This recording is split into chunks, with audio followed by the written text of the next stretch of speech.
in. So before, can we get a cheers to a good episode, please, and thanks? Cheers, yo. Wait, Cheers. time out. What they got in their cups though? What? Listen, y'all know the prerequisite to watch Gourmet Foreplay and to be here is to pour up your cup. All right, so you have to come here with a cup. All right, so go ahead and add. I need y'all to pour up your drinks if they're not pouring up yet. And let's just get this going because there's no reason why we should be the only people drinking. We know that this is a prerequisite for the show. All right, one more time for the people in the back. Pour up your drinks, period. All right. Period. Tati said it's Tati. I realized once I saw your fitness logo, but I completely butchered it. So what up, Tati? Appreciate you being here for real. All love, for real. All right. Simone said hell no. All right, so cheers. We did this already? We didn't do this. Cheers. Before we cheers, what's in your cup? I got some vodka, and I got it. I did some little island type of punch, like a tropical type of fruit punch with mine. What's in your cup? So I got I'm going for a more fall vibes. You know what I'm saying? So this is think about apple cider, a little bit of lemon juice, and some brandy. Finito. Ooh, finito. Cheers to a good episode. Clink. Y'all cheers with us? Did y'all cheers with us? Let's jump right on in, y'all. So we have so much to talk about. First and foremost, did y'all hear about this dude named Trump, the guy in the White House, lying about the pandemic?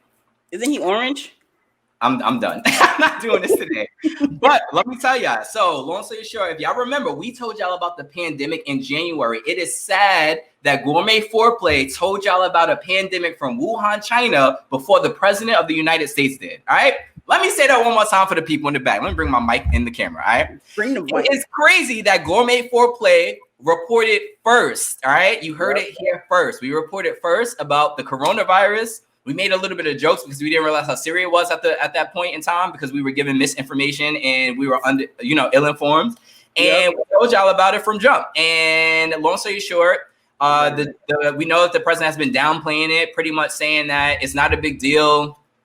It'll leave by April when the weather gets warmer, and all of these things. So long story short, he had an interview with a reporter, Bob Woodward, and he pretty much just told on himself. And the thing about it is that when you are having an interview with any reporter, you never, ever, ever, ever, ever go on the record and give the information that you just give, because now what do you do to the American people? You make everybody feel like you're a liar. We can't trust the government. We can't trust any goddamn thing that anybody's saying. All right. So before I go any further, honestly, I guess I just want to share a clip real quick to just show you some of the things that he said in the beginning of this whole thing. And then some of the things that he said pretty much afterwards. All right. So let's just kind of play it real quick. All right. You see what we doing now, y'all? All right, let's go. And this is courtesies of the View, y'all. Courtesies of the View. There's a theory that in April, when it gets warm, historically, that has been able to kill the virus. The people are getting better. They're all getting better. It's a little like the regular flu that we have flu shots for. And we'll essentially have a flu shot for this in a fairly quick manner. And we're prepared, and we're doing a great job with it. And it will go away. Just stay calm. I was talking about what we're doing is under control, but I'm not talking about the virus. All right, so that's what he had to say at first. Let's look a little bit and see what he had to say on the call or as it was being reported. You know what I'm saying? In the air, that's how it's passed. And so that's a very tricky one. That's a very delicate one. It's also more deadly than your strenuous flus. Now it's turning out it's not just old people, Bob, because today and yesterday some startling facts came out. It's not just older. Yeah, I wanted to always play it down. I still like playing it down. Yes. Because I don't want to create a panic. Nuts. So he's outrageous. Outrageous. All right. So one of the things I want to say, because obviously these are our appetizers, right? So, we have to cook it up and serve it up right? Mm-hmm. And it's just enough to get the conversation started. You know what I'm saying? Because that's what Gourmet Foreplay is. So real quick, for everybody who's a new viewer, gourmet foreplay. The reason why we're called gourmet is because the information we give you is high quality. We go above and beyond to make sure that we report to you guys, and research everything. All right. And then we call it foreplay because just like sex, it's just enough to get the conversation started. So Ness says it all the time. My co-executive producer, who I love with all my heart, says it all the time. We want to be able to engage conversation, right? And be able to make sure that 12-year-old can be in a conversation with the 18-year-old, who could be in a conversation with the 30-year-olds, and just keep it going, right? So we want to go ahead and share that love and that wealth. So it was just a lot that happened there. So I just feel like, long story short, he admitted in the interview that he was playing down COVID. How you feel about that, Ness? I feel like our lives are in the wrong hands at this point.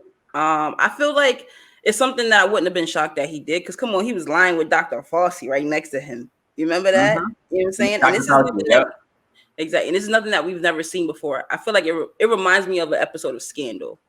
I remember an episode of Scandal way back where they were recording, and then when they stopped it, they never stopped actually recording. So even though the person thought that the camera wasn't rolling, it was still picking up audio, and they were able to leak that and hold it against them, because when you originally went into the room, everything was technically on the record. So that's just outrageous. And I don't know. Is he smarter than that? Is he not smarter than that? I doubt it, but I just feel like he's horrible. He has to go. Bottom line, he just has to go. So Benjamin Worldwide said finito. All right. Finito. Buffy said, I can't drink, but I cheers with water. All right. Adeze Obi said, not news. This N-word lies all the time. Shake my head. All right. Patrick Harris Jr. said, that N-word looks like a gym sock. Is it an orange gym sock? I'm done. Mo Def said, this MFing dude, this motherfucking dude. All right. Adeze continued to say, this gives me anxiety every time I see his orange face. All right. I'm not mad at that. I get anxiety too. Karen Wolf, thank you for joining. We appreciate you for tuning in. How you doing, Karen? Right. We love Karen. Karen said this is awesome. Ali Sophia. Okay. Jacob Moore. All right. Amelia said, y'all, this man is such an idiot. As an actual scientist, I cringe. I forgot you're a scientist, Amelia. Come on. Shout out to the scientists of color. All right. Y'all, this man is such an idiot. As an actual scientist, I cringe so hard every time he speaks about science in the way things work. You know, this is coming from the guy who said that we should inject ourselves with with disinfectant spray. What? Clorox, bleach. What? I'm done. Like, I can't take him serious. I can't. Not at all. Amelia said, laugh my fucking ass off at Gym Sock. Karen Wolf said, love you guys. I'm tagging people. Oh, thank you, Karen. We appreciate you. We love you, Karen Wolf. Thank you. You know what I'm saying? Go ahead. So it's just like, I feel like he's completely insensitive to the fact that he is leading the way for a bunch of people. Like, he's insensitive about our feelings, our health, even our healthcare, and all that of the source. But speaking of insensitivity, did y'all hear about what happened on Undisputed on Fox Sports? Anybody? Huh? So Undisputed. So if y'all don't know, Fox Sports have like a sports talk show called Undisputed, and there's two commentators there.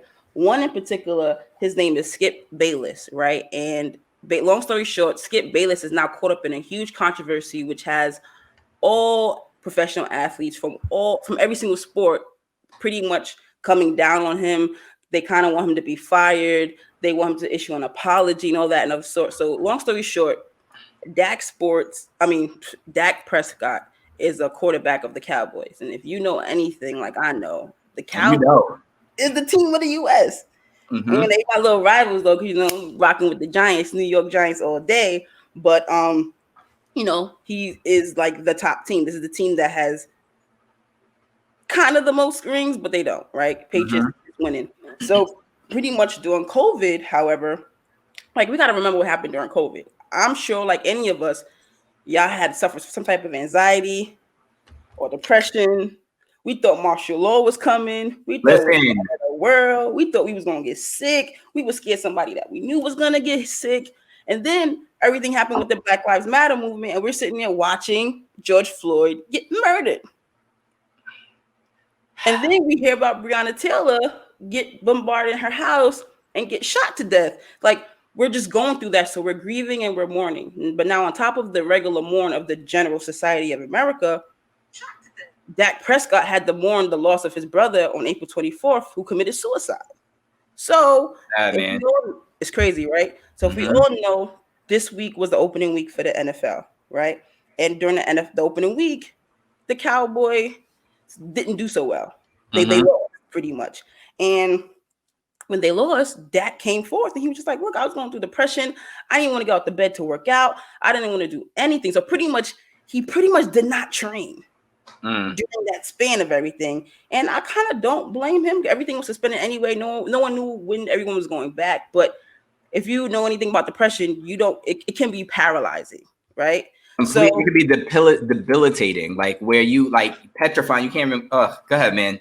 I'm getting anxiety thinking about the anxiety. You can't function. You can't move. All that of the sort. And then Skip Bayless had this to say from his standpoint as being a sports commentator. Let me play the clip for y'all. And we see your comments. We're gonna read them in a second, right after this clip. To be in charge of the football team. Because of all that, and that's expanded a bit. I don't have sympathy for him going public with, I got depressed. I suffered depression early in COVID to the point that I couldn't even go work out. Insensitive. Look, he's the quarterback of America's team. And you know and I know, this sport that you play, it is dog eat dog. It is no compassion. No quarter given on the football field. If you reveal publicly any little weakness, it can affect your team's ability to believe in you in the toughest. So that is his response to a professional athlete finally admitting and coming forth about his anxiety. I'm about to read our comments, but if you know anything about, especially the Black culture, this is something that we've never really touched upon. You know what I'm saying?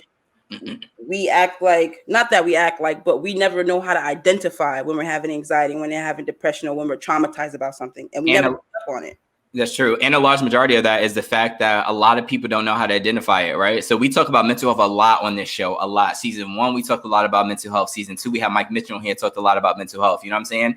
And I think a big part of that is the fact that a lot of people don't talk about it. It's this cliche thing that's now thankfully being part of mainstream and people talking about it. We have people like Charlamagne the God talking about it openly. We have people like Taraji P. Henson talking about it openly. So this week. You know what I'm saying? And now to have somebody like this gentleman downplay someone's mental health issues, saying that pretty much they are a pawn to the world's entertainment and that your fans don't want to hear about your mental health issues, that to me is a problem.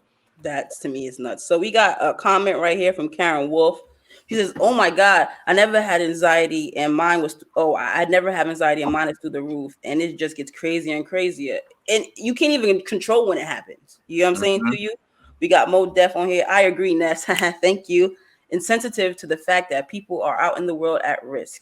And with his behavior, he is giving people the audacity to continue to walk around not sanitized or masked up. Oh, I think talking about Trump, right?